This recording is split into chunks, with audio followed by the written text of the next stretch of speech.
Today's guest is the love of my life.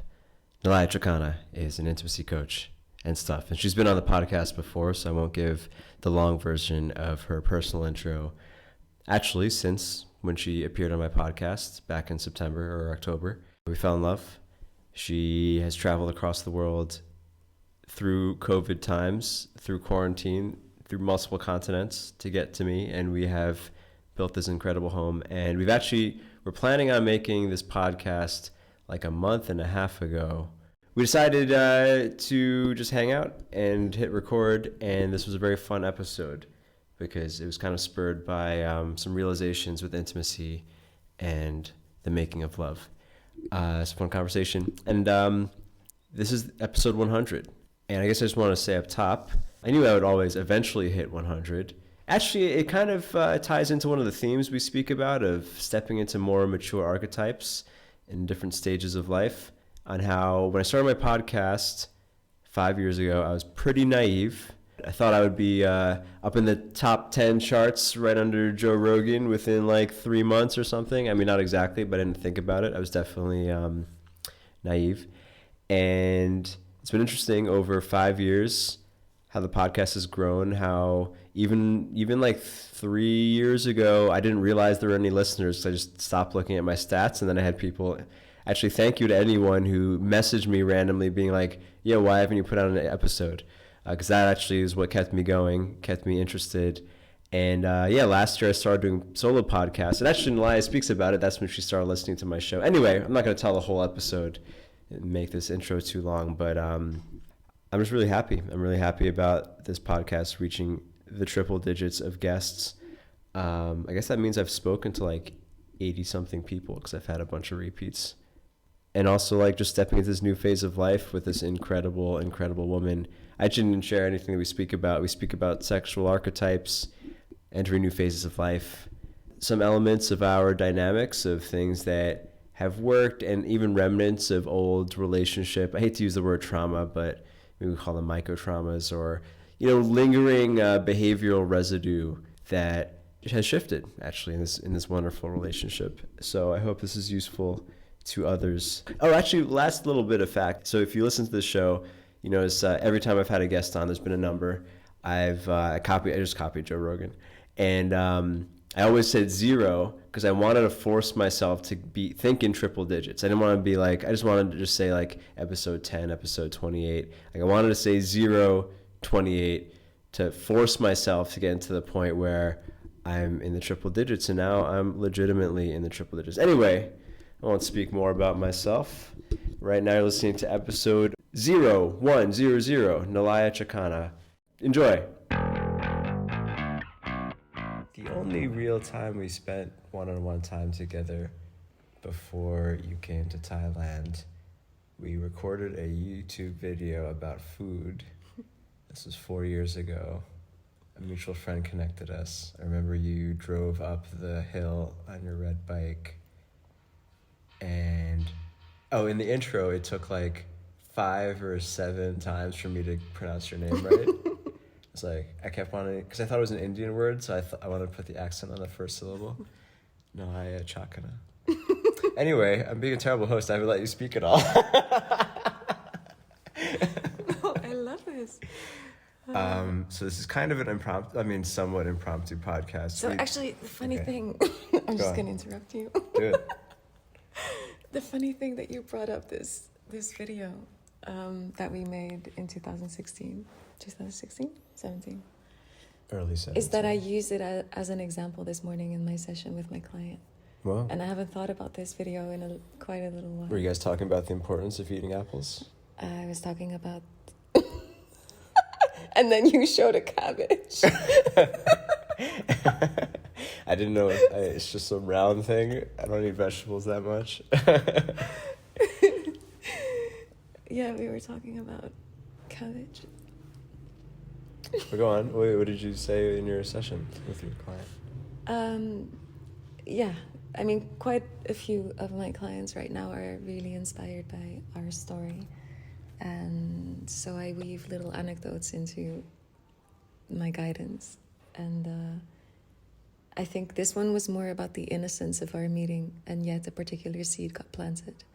Because I know for myself, I'm definitely not the type of person to, per se, keep in touch with a person I only met once. Like, I mean, we had coffee in a cafe talking about the video. No, we didn't even have coffee. Oh, right. We just sat there. I started talking to you while I was sitting down, and I was talking for a minute, kind of like how this podcast started, and you're like, wow, you really don't break the ice.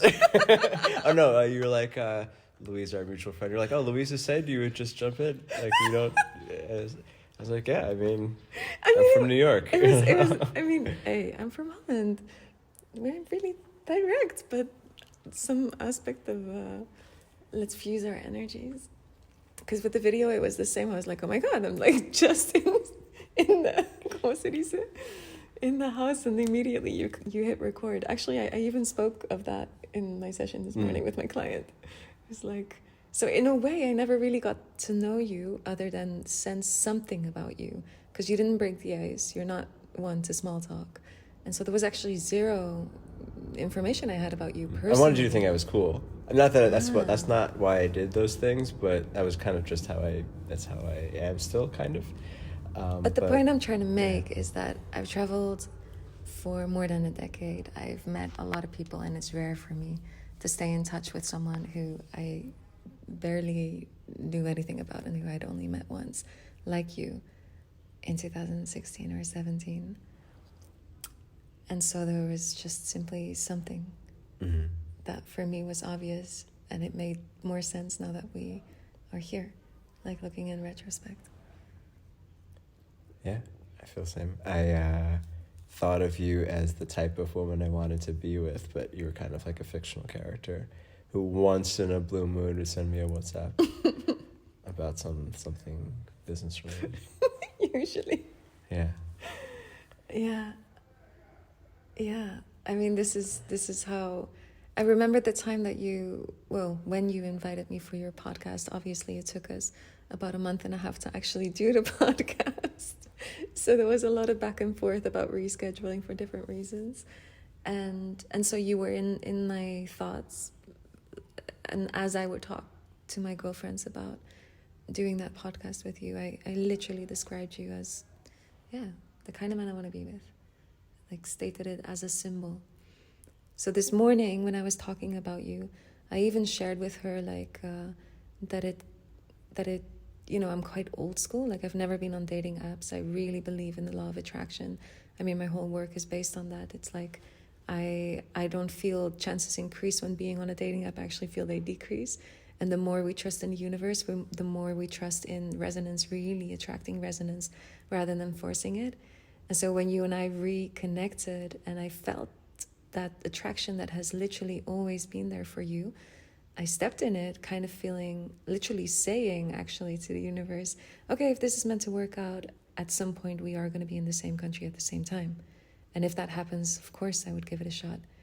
But never did I expect that the ball would get rolling after the podcast, even though I felt the chemistry. I just said, okay, we're either physically going to be in the realm, because I just don't believe building on a relationship from a distance.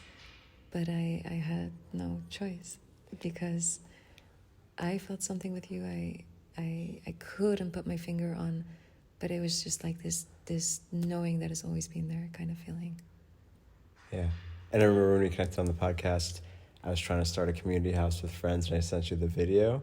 And I said just, jokingly, oh, come live with us or something. And you're like, oh, yeah. I would. And I remember kind of gloating to my friends, like, oh, she said she might. And I kind of daydreamed about, oh, yeah, you live in the next room, and then we slowly connect. But then it just seemed impossible. And like COVID. Yeah, and COVID. Yeah. And then when we broke the ice, at some point you said, March is very far away. Because we thought that we wouldn't be able to see each other until we both went to Spain in March, which is now. And we both were quite positive in our perspective regarding the pandemic, because we assumed that in the beginning of 2021 doors would open and we would be able to just freely go to Spain. So instead you flew across the world during the pandemic, camping in Holland for a month, and then waiting for that 1-2 week window of the entire period that you could have flown to Thailand. And then quarantine. And then quarantine. And then I happened to have to go to Bangkok the day you got out for jiu-jitsu. Yeah. Yeah. So everyone listening, we kind of were just hanging out, and we said we were going to do this podcast because episode 100, and I've wanted to save someone special for episode 100. But we've kind of put this off for a month.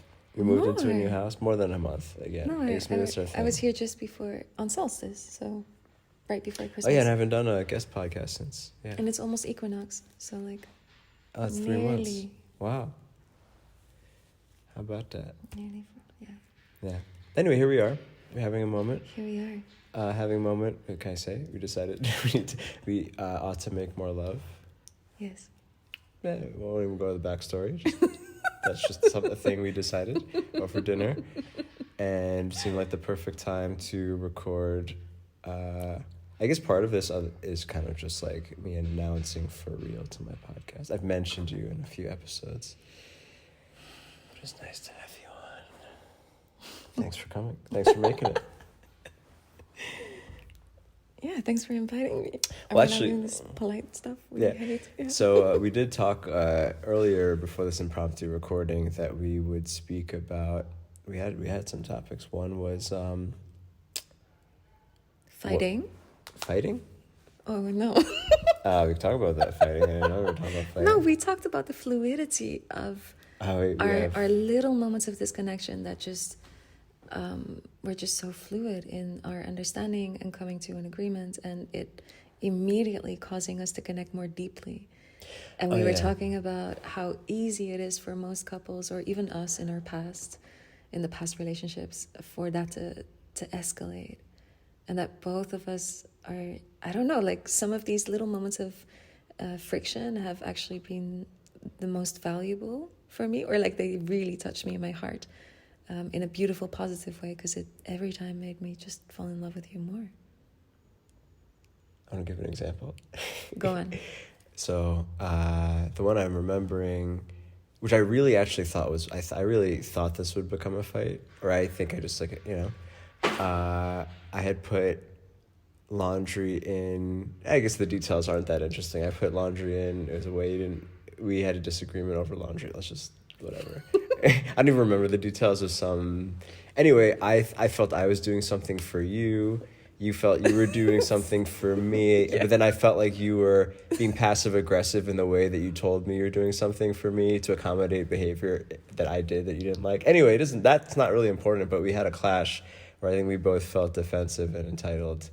And I think that totally, in my past at least, would have become a fight where we would have dipped down into negative emotions. It probably would have lasted a bit, and then eventually would have resolved and then dipped up into not so bad emotions and then feeling good. But we kind of just, I said this yesterday, we kind of just snipped out all that middle part. So it really didn't go down, and it just went like from mild discomfort to I love you more.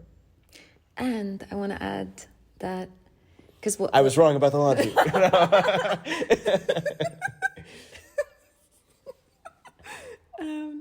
What was I going to say? So what actually happened is both of us actually projected a reality onto the other that has to do with the past, no? And I think I want to add this because I see that it's actually inevitable, no? To like, especially when the relationship is forming, to have these moments where there's just simply memories of the past, no? The memory that this can escalate, or the memory that there's passive aggressiveness, or the memory of whatever. And I often kind of, even in my work, like it's kind of like I welcome those projections because they're part of what wants to transform, or like the old belief that wants to make room for a new belief, but it has to come out in the present. Yeah. And it's through the projections that when we own it and we say, oh yeah, I was projecting, then it doesn't have to last so long. Whereas if we suppress and pretend to be so holy that we don't ever... Or try to justify our backlash. Exactly. Or take it too personal with an inability to see that it's projections.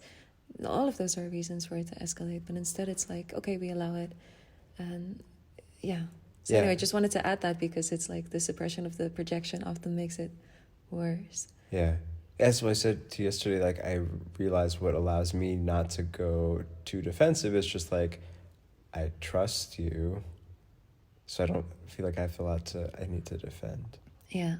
And then it's like silly to fight about laundry. Yeah, because in my diary after that event, I wrote down that from now on, both of us can assume... We'll do the laundry the right way. Okay, I'll stop. We can assume the other comes with good intentions. Mm-hmm. Just as an, like, yeah. But you know how to do the laundry.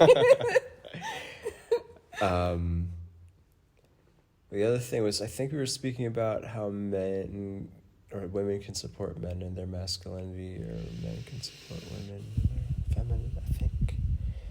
We had two other broad topics we're going to speak about. I mean, we can talk about trust, support, and security. Because, like, being with you really shows me more subtle layers of the truths that I thought I already embodied regarding feminine and masculine and the weaving. And when you look at something that, you know, what does a man need in order for you to trust your partner, or what does a woman need? Often those answers are actually different. So even with support, it's like, of course, the kind of support you offer me is not going to be mirrored in the exact same way, because we just need different things to really feel that care. Yeah. Yeah. Yeah, like I don't feel like I need you to do things for me, although I guess maybe it's also love language-ish. But like when I really feel your appreciation, I'm happy to do things. It's like I don't need it to, yeah, you know, is what you said. Mm-hmm. I was remembering the Jerry Seinfeld thing. Like, yeah, when you feel a woman loves you, you feel you can do anything. And that's like a juice you can only get. So when do you feel my love the most? I think when you come and kiss me. Oh, actually, no. It's when you react to something I do, actually. Like when you melt. Like, I've never really been to words of affirmation, but it feels so good to feel you melt. Mm-hmm. And like, I'm like, oh, this is great. It just fills me with so much goodness. Yeah, like I love feeling your surrender. It makes me feel strong and responsible and loved and all the good stuff. Mm-hmm. I love surrendering with you. Hey, people are listening.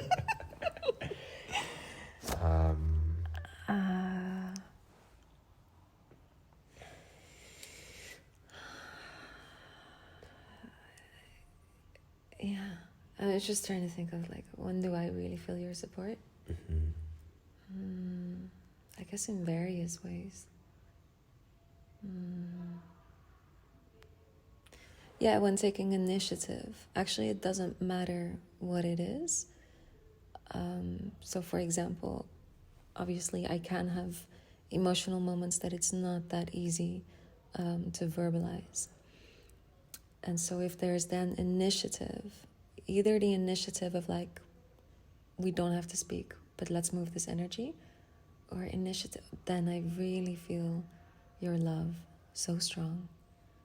Just the initiative. Or when I had sleeping problems, like you're taking initiative of just being so present and sensitively connected. That's what makes me melt, like in the more challenging moments, but also very much in the joyous and joyous and pleasureful moments. That the surrender, the deeper surrender, it is easier because of those kind of moments where, yeah, I just feel you so solid. I just feel I trust you so deeply. I feel like we just came on to brag about, oh no, just I guess appreciate. But anyway, I don't know if this is too soon. This is you taking compliments. Huh? Is this? I don't know if this is we're too in it, but we've been having conversations about stepping into new archetypes. Is it too in it to talk about? I could just share about my part. No, come on. I mean, come on. I'm game. I mean, now you said it, so we can't not go into it could be a teaser, and we're like 3 months later. It's like, remember I brought up that thing you definitely didn't want to talk about back then, and it could be a cliffhanger. I mean, I think it's a really valuable topic and very delicate because, yeah. But go on, share a little bit. Yeah, well, I feel like speaking king archetype, like I've wanted intellectually to have a family, to settle down, to be with the woman I'm actually going to be with, and it was kind of an idea that I felt mentally ready for, and not that I'm not, but it's just like a couple weeks ago, I guess I started to feel settled in this house we moved into, and like feeling very good about us, and then thinking timelines and just being like, oh, actually what spurred it was building an archery thing on our land, which is something I thought I would have like a long time from now, or like it was like a distant future where I was like a millionaire who could put an archery range, and I built a little one, right? And I'm like, oh wow, I'm already in that stage of life. Like I'm in the stage of life where I am the man of the house. And I was like, oh wow, I didn't realize that came up so quickly. Like I kind of feel like I was definitely not that, and then I stepped into this and it was like, it wasn't a slow transition as far as my experience goes. So it's like recognizing what I'm letting go of lifestyle wise, but also in my character. But it is a transition though. I mean, the realization seemed spontaneous. Yeah, I guess it's been in the recent slow. In the recent days, I think both rocky, actually. I think both of us are realizing that there's older parts of ourselves that are slowly dying and tempting a little bit. That is making this process really quite fascinating. To be so consciously aware of the parts that are so comfortable because they belong to an older version of us, that even though we're willing and we're willingly stepping into this and we're making a choice, and in my case I left behind home and community.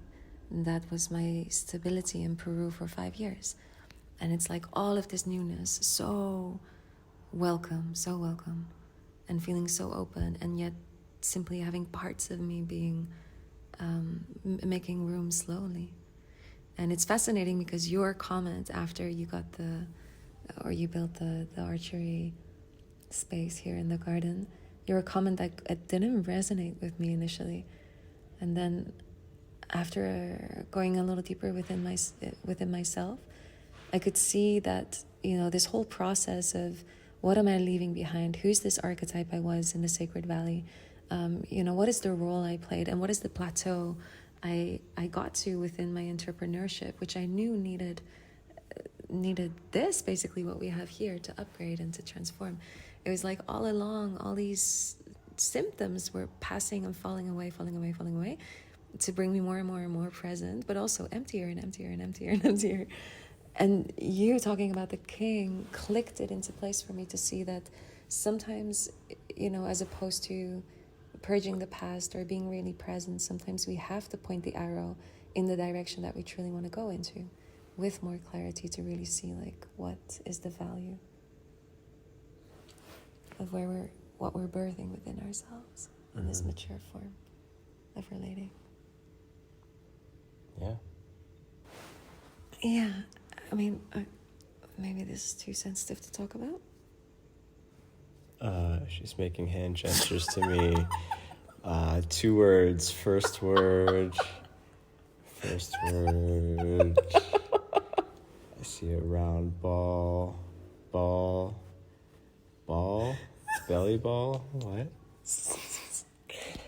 What is that? A fish? Is that a fish entering? Can we talk about this or no? I can talk about it. Can we talk about it? Yeah. If you want, we don't have to talk about it. I mean, there's this ball belly.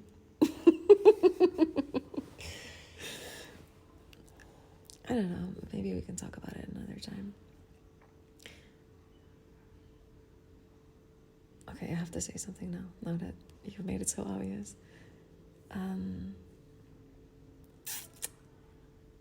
even though we are creating home, knowing that we're not in a rush, knowing that certain things in our reality need to be settled before we would even go there. So there's no pregnancy happening, don't worry. It is part of this transition, and I think we both feel it. It's like energetically we are creating home in a way that neither of us has done in the past. We've had various experiences, but it hasn't felt like this. It's like a level of security and maturity and trust. Like I keep coming back on this sense of trust that there's just no question about how we will evolve together, because it's just the knowing that it's going to get better and better and better. So back to pregnancy, I've thought, like the thought of creating a family or the thought of being pregnant has always been just beautiful and magical. But now that it is actually part of my reality, even if it comes in 2 years from now, no? It is having a strong effect. It's quite interesting. It's almost like there's a pregnancy before the pregnancy. And I just wanted to open this because it's part of the archetypes that are transforming from one into the other. And I think for a man and a woman, we experience the same, but in a different way. Yeah. And I just feel grateful that all of this is happening with so much awareness. Mm-hmm. Yeah, I guess I feel like I've been mentally preparing to, let's say, earn in a way I could support a family or have a lifestyle that could fit. But now it's like, oh, I really can't fuck around anymore. That's kind of the feeling, I guess. And maybe this is why I've been feeling a little pressure, like internally, independent of external events. Like, I'm thinking out loud right now, but yeah, this feeling of, it's no longer time to fuck around. And I mean, just like do whatever I want with my time. Like, my actions affect others to a degree that they haven't before. Yeah. So we should let that giant truck pass. Leave. What is that? Is it the truck driving? He's stuck in the mud and they're pushing. Kind of sounds like that. Oh, okay. Oh, it's a construction site, guys. Yeah. They were so quiet until we started recording. I just a mini rant. I don't know. Maybe I should stop complaining. I'm going to stop complaining. I'm not going to complain. My last solo podcast, I spent the first couple minutes complaining. I was like, I didn't really need to do that. Like, why am I wouldn't even want to complain to my friends or complain to everyone on the internet. What am I doing? Come on, Ruwan. Anyway. But every time I try to record, these construction guys choose that moment to have a party. That's it. That's the end of the rant. Sorry, you didn't listen to that, I guess. No, this is perfect. I was about to talk about our project. Grounding? Oh. Yeah, because everything that we were just talking about, this transition, transformation, it's having a, like, what's going on? Oh, just checking. Just looking. It's having quite an effect for both of us on our creations. Like, both of us were in the midst of individual creations before I came to Thailand. We took a little break to go on our honeymoon. And then in the beginning of the year... We had a couple honeymoons. Couple of honeymoons all together. Yeah. And then in the beginning of the year, we were both like, okay, fueled up with creative energy, let's go. And it's almost like there's been a lack of grounding. There's been too many things to take care of. That's why we realized we need to make love more. Now that we entered this house, we prioritize making home for the sense of grounding so that our projects basically can evolve from that space. But on top of it, it's also like there's such a deep change happening internally that our relationship is allowing a different kind of energy to be fueled or like be part of the fuel for our creations, for our courses. So all of this is yeah, I kind of wanted to weave in what you were saying, what you were complaining about regarding the noise. Mm-hmm. That there are these little moments of interferences externally that seem to have an effect on what we are creating right now. So that was your poetic way of also complaining. No, but actually I want to tie in, that's we were speaking about dinner, and I think maybe what inspired us to hit record right now is we need to make love more. Yeah, we were charging up so well, because I was actually thinking of on complaining, some of the things I've been complaining about, if this was December right after you landed and these same exact things were happening, I don't think I would be complaining. Exactly. We were making so much love. I can't imagine my butthole getting tight over these house chores. Yeah.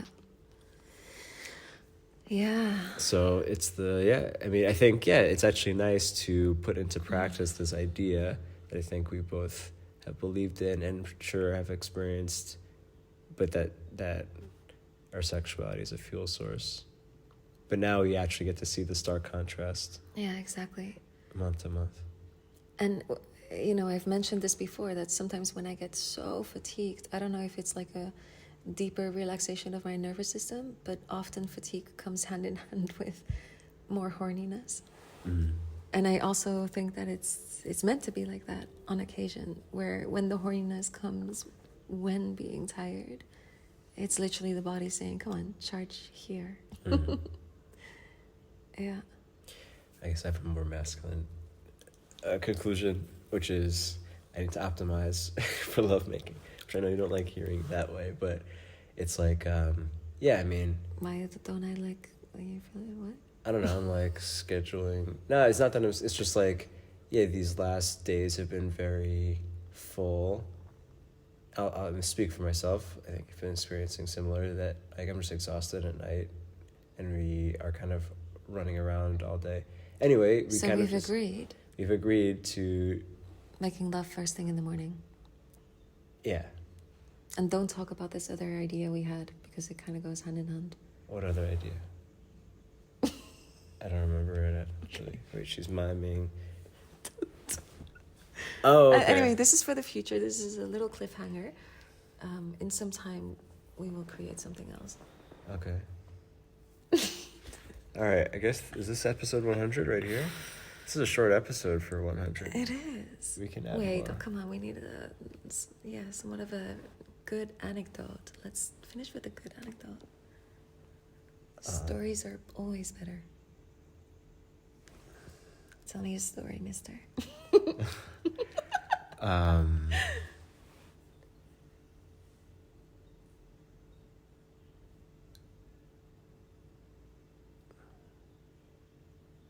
I'm just thinking about I guess the big story, it's not a happy story though.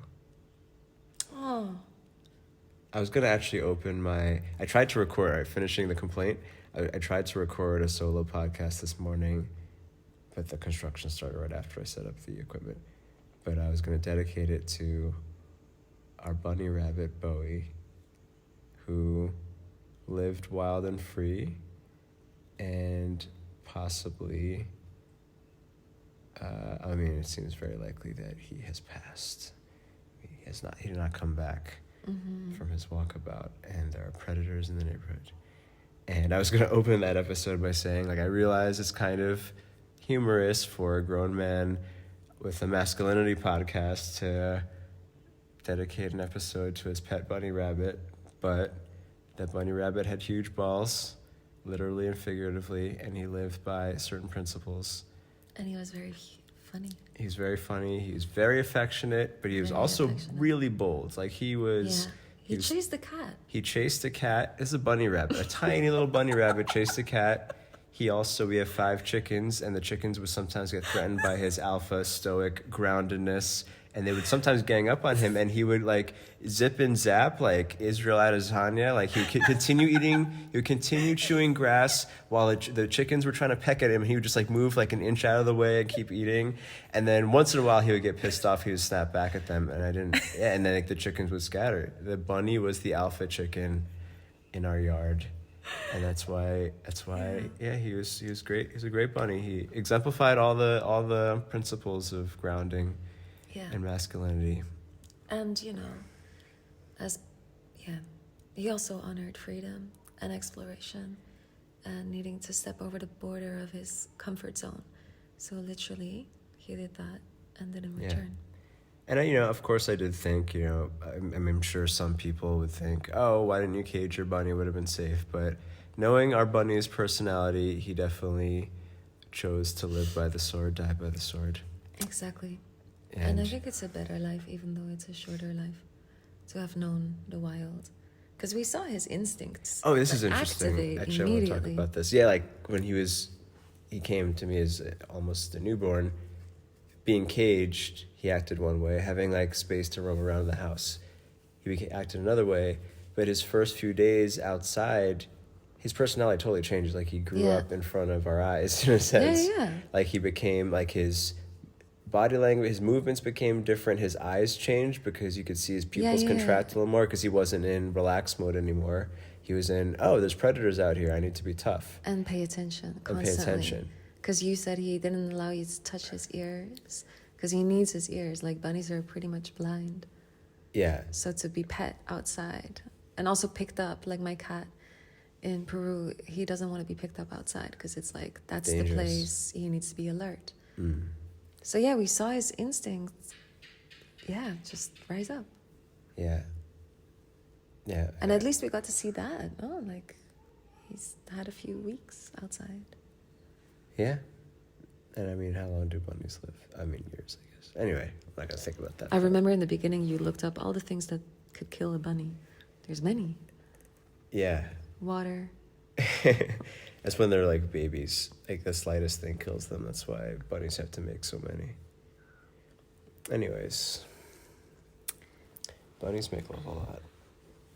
And that's that. Yeah. So we had a sad day together. It's been a sad couple of days. But yeah, anyway. All right. This has been episode 100. Maybe we'll continue the episode, actually. Let's see. I was going to try this new app called Clubhouse. If anyone's listening and you have an iPhone and you have Clubhouse, follow me on Clubhouse at Ruwando. Maybe you can make the app fun for me because I got this extra phone to get this app because it seemed like the next big, it just seemed like a thing that would fit me. But so far I haven't loved it. Maybe I shouldn't say that. No, you should say that. I mean, you're not complaining. We don't really get it, so if you love it, also explain why. I get why some people like it, some people kind of just like to... But I guess actually, we're looking for a quality sound, but actually we've been hearing noise. Yeah, I've been hoping that it was like a different, maybe even more interactive version of podcasts. So far, it seems like a lot of people... Are just blah, blah. Yeah, I mean, I believe that there's good stuff in there too, but... It's like there's not enough filtering. It's like what I love about podcasts. It's like I pick a person or two that I know I'm interested in their thoughts, and I get to hear them maybe with one other person speak. And that's not Clubhouse yet. But anyway, we had a story on Bowie. It sounds like we need to make love, but it's one of your voice. Okay. All right, we gotta go, guys. Episode 100. Episode 100. But I've met some incredible people through my podcast. And if I didn't have a podcast, I'm sure we would have connected. Honestly, yeah. So, I mean, this is a fun fact that I am not the podcast listener type. Really? And your podcast is one of the only ones I would sporadically listen to because back then I'd promoted one of your courses and somehow I was on your mailing list. And that's what triggered me to listen sporadically. And then because of the pandemic, I was gardening more. And during the gardening, I wanted to listen to a podcast. So I started listening more and more and more to yours. And this is the year I started making a lot of solo episodes too. Yeah, last year. Yeah. 2020. 2020. And then you invited me and I was like, wow, this is like quite an honor. Like, you're the only podcast I listen to. Yeah. Yeah, so start a podcast, guys, and you'll meet the love of your life. That's not real advice. Okay. Wait. Where can people find out more of your work? So we're going to put a link in the description to sign up to enter my group called Make Love to Life. And this is where we have in-depth, intimate conversations in a secure setting regarding intimacy. And so the heart of my work is focused on releasing patterns of the past to open the heart again, to dare to love. Awesome. Yeah, that's it. All right, goodbye. Goodbye.